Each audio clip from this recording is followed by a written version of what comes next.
पंढरपूर पासून अवघ्या 15 मिनिटांच्या अंतरावर पंढरपूर करकंब रस्त्यावर धोत्रेज ग्रँड प्रायव्हेट लिमिटेड घेऊन आले आहेत पंचतारांकित सुविधांनी युक्त हॉटेल ग्रँड. तसेच पुण्या मुंबईच्या धर्तीवर सर्व सुविधांनी युक्त hotel Shreyas restaurant, veg non veg permit room बार, प्रशिक्षित कोक व होस्टिंग सेवा. हॉटेल ग्रँड मध्ये उपलब्ध आहेत 50 एसी रूम्स, 3500 स्क्वेअर फूट फुटाचा सुसज्ज बकवेट हॉल, भव्य एसी सूट्स, टेरेस गार्डन, भव्य लॉन आणि चेंजिंग रूम सहित स्विमिंग टँक, प्रशस्त पार्किंगची सुविधा. पंढरपूर नजीक असलेल्या हॉटेल ग्रँड या सुसज्ज आणि पंचतारांकित सुविधांनी युक्त hotel grand, hotel Shreyas restaurant, veg non veg permit room बार, पंढरपूर करकंब रोड. संपर्क 02186 24 22 45.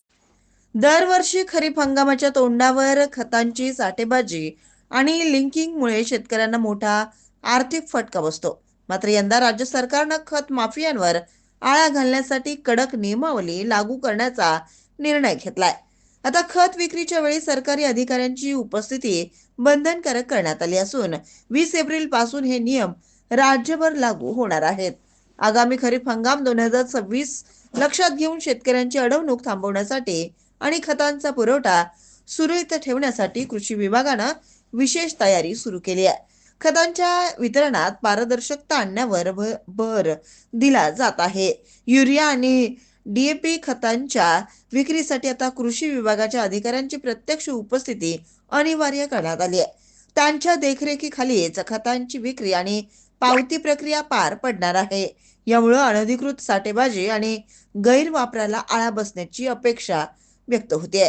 राज्यात युरियाचा औद्योगिक वापरासाठी गैरवापर किंवा कृत्रिम टंचाई निर्माण करून चढ्या दरानं विक्री करण्याच्या घटना घडत होत्या.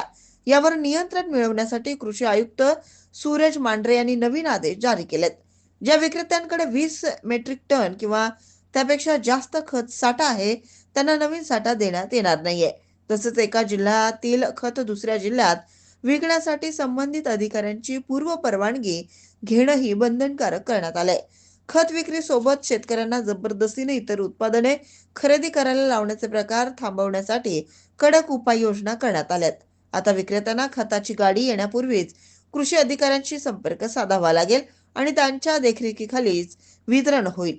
ही नवीन नियमावली 20 एप्रिल 2026 पासून राज्यभर लागू केली जाणार आहे.